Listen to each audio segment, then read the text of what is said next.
Bismillahirrahmanirrahim. Assalamualaikum warahmatullahi wabarakatuh. Perkenalkan, nama saya Muhammad Rafi Fauzan Mukhlisin. Nomor induk mahasiswa 12030300086, jurusan Hukum Tata Negara Siasah, Fakultas Syariah dan Hukum, semester 3, kelas B, dan mata kuliah Hukum Tata Negara dengan dosen pertama yaitu Profesor Dr. Izam Fautanu MAG, dan dosen kedua yaitu Pak Lutfi Fahrul Rizal SSY MH. Dan ini izinkan saya untuk membuat salah satu video ujian akhir semester, yaitu membuat video dari pertemuan 9. Bismillahirrahmanirrahim. Pertemuan 9 yaitu sejarah konstitusi. Dalam perkembangannya, konstitusi terbagi menjadi dua aliran. Yang pertama itu rule of law, Anglo-Saxon, hukum dasar tidak harus tertulis.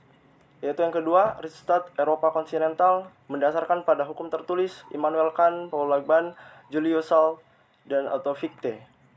Lalu selanjutnya terkait dengan kedudukan konstitusi. Pertama, pembatasan kekuasaan, ada aturan hukum dalam membatasi suatu kewenangan pemimpin terhadap rakyat supaya tidak terjadi penyimpangan. Yang kedua, pengatur kekuasaan sebagai garis haluan. Yang ketiga, penyamaan HAM, pengakuan terhadap kesamaan dalam hak asasi manusia tanpa adanya diskriminasi dan pembatasan kelas sosial. Lalu selanjutnya ada dokumentasi konstitusi. Yang pertama, Piagam Madinah 622. Yang kedua itu ada Konstitusi Amerika Serikat tahun 1787. Lalu yang selanjutnya Konstitusi Prancis 1791. Ada Konstitusi Spanyol 1812 dan lain sebagainya. Lalu selanjutnya ada pertemuan 10, yaitu terkait terbentuknya konstitusi. Pertama, proses pembentukan konstitusi. Yang pertama itu ada given, proses terbentuknya atas pemberian penguasa, contoh negara Jepang dengan oktroi. Lalu yang kedua ada on purpose, suatu proses atau pembentukannya disengaja oleh kesepakatan masyarakat dan petinggi negara dengan inisiatif pihak yang terlibat. Pembentukannya merupakan persiapan dalam membentuk suatu negara. Lalu selanjutnya ada revolution, itu proses pembentukannya yang dilatar belakangi oleh perlawanan atau terklarifikasi melalui upaya-upaya yang bersifat menyeluruh. Dari suatu tatanan hukum undang-undang dasar menurut Hans Nawiaski, landasan umum yaitu yang pertama ada norma fundamental negara, lalu yang kedua aturan dasar negara, yang ketiga undang-undang dasar formal, lalu selanjutnya ada peraturan pelaksanaan dan peraturan otonom. Lalu yang selanjutnya ada ideologi. Ideologi merupakan suatu pandangan holistik yang dicita-citakan oleh suatu nilai tertentu disertai keyakinan untuk mewujudkannya dalam kenyataan konkret. Lalu selanjutnya ada norma.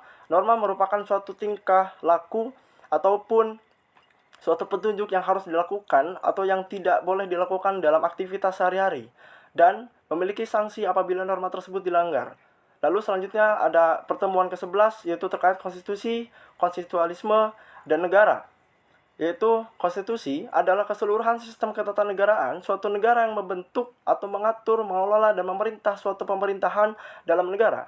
Konstitusi juga dapat disebut sebagai hukum dasar yang menjadi prinsip-prinsip pegangan dalam sebuah negara. Selain itu, juga masih banyak juga yang mengemukakan tentang konstitusi. Konstitusi menurut Caseware ialah konstitusi merupakan keseluruhan sistem ketatanegaraan yang berupa suatu kumpulan peraturan yang membentuk atau mengatur dan memerintah di dalam suatu pemerintahan. Sedangkan menurut Jim Lee Asediki, konstitusi adalah hukum dasar yang dijadikan pegangan dalam penyelenggaraan sesuatu negara. Konstitusi juga dapat berupa hukum dasar tertulis dan hukum tidak tertulis. Hukum tertulis contohnya Undang-Undang Dasar 1445. Negara merupakan suatu wilayah yang di dalamnya terdapat suatu penduduk yang memaksa kehendak kekuasaan secara sah kepada semua golongan tujuan-tujuan dari kehidupan. Menurut Profesor Mr. Sunarko, negara adalah organisasi masyarakat yang mempunyai daerah tertentu dengan kekuasaan negara berlaku sepenuhnya sebagai kedaulatan. Lalu, ada konstitusionalisme secara filosofis bermakna paham yang menghendaki adanya pembatasan dalam hal kekuasaan sebuah negara berdasarkan pokok adanya kesepakatan umum di antara masyarakat mengenai negara yang ideal. Konstitusionalisme juga disebut sebagai hukum yang menyangkut hak-hak konstitusional atau constitutional rights dan perlindungan hak-hak tersebut dari gangguan politik. Hubungannya, dari konstitusi dan negara, konstitusi berfungsi sebagai sumber hukum tertinggi dan juga sebagai alat pembatas kekuasaan. Konstitusi juga merupakan sebagai simbol dari identitas sebuah negara, serta pelindung hak asasi sekaligus kebebasan warga negara sebagai negara. Lebih jelasnya, konstitusi dan negara tidak bisa dilepaskan. Lalu, ada pertemuan ke-12 yaitu terkait dari konstitusi Madinah dan ketatanegaraan modern. Sahifah Madinah atau Piagam Madinah, pandangan para ahli.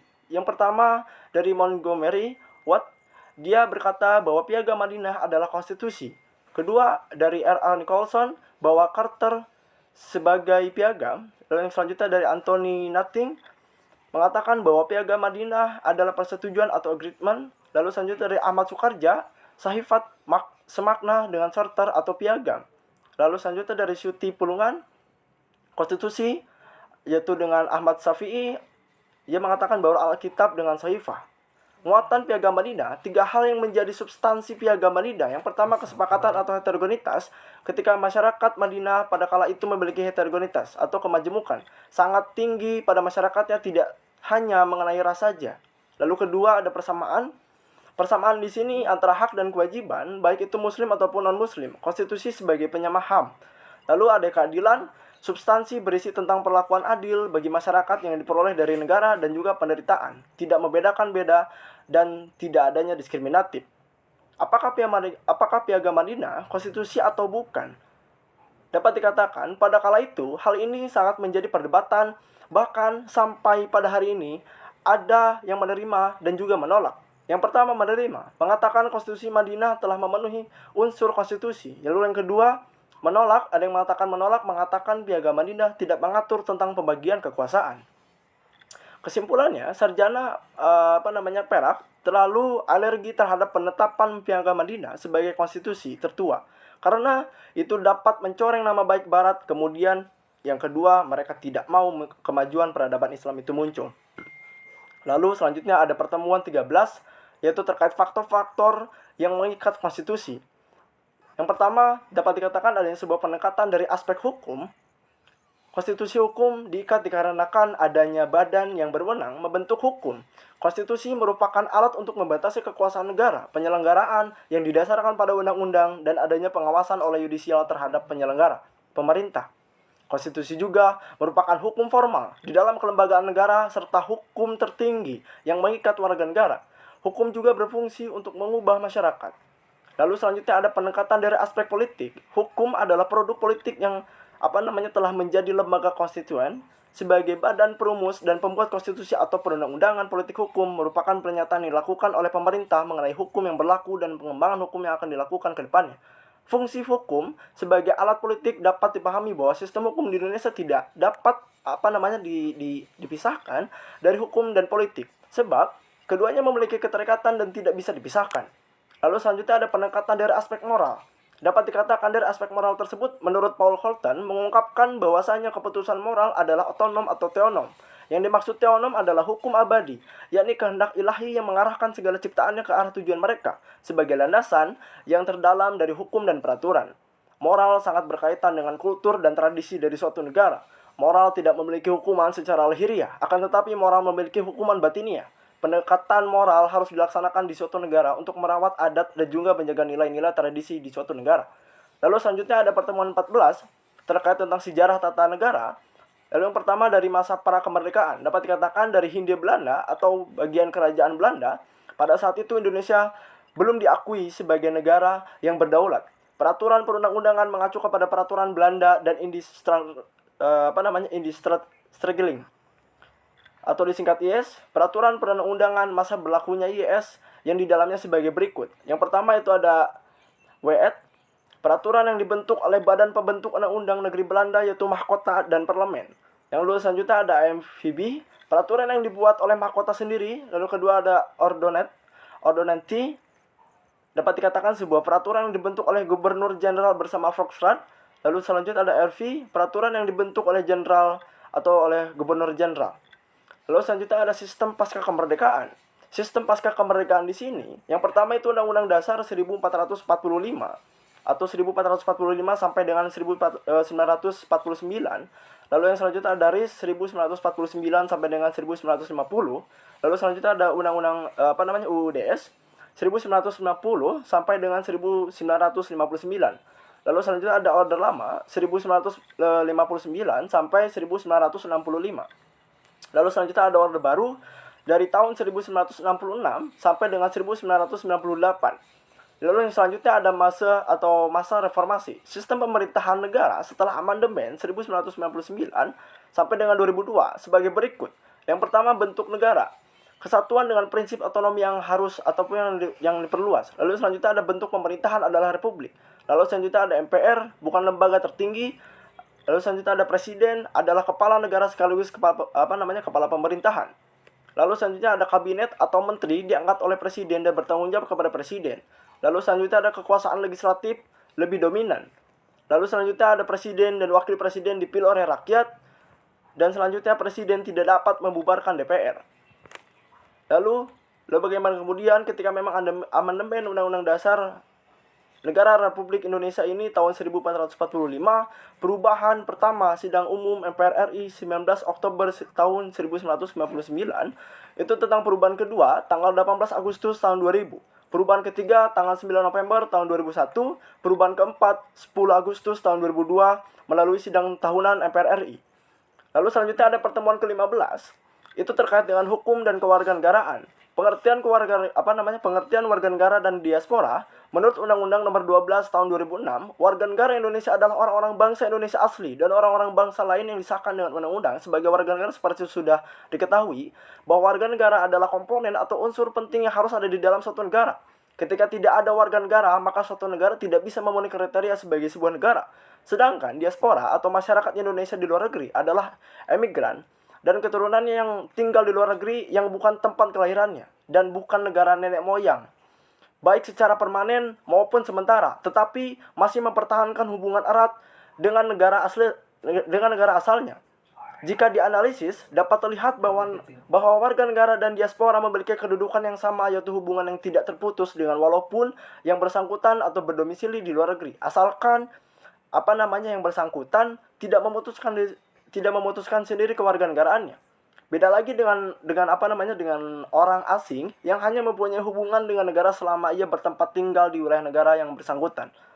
Terkait dengan asas hukum dengan adanya kewarganegaraan di Indonesia, yang pertama itu dari asas ius sanguinis atau law of the blood, asas yang menentukan kewarganegaraan seseorang berdasarkan garis keturunan orang bersangkutan sehingga bukan berlandaskan negara tempat kelahiran.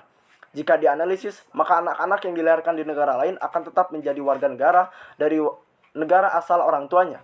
Sehingga hubungan antara negara dan warga negaranya yang baru lahir tidak terputus selama orang tuanya tetap masih menganut warga negara dari negara asalnya. Lalu selanjutnya ada asas ius soli atau law of soli, asas yang menentukan kewarganegaraan seseorang berdasarkan negara tempat kelahiran atau lebih mudahnya disebut asas daerah kelahiran yang mana diberlakukan sebatas atau sesuai dengan ketentuan yang diatur dalam Undang-Undang Kewarganegaraan.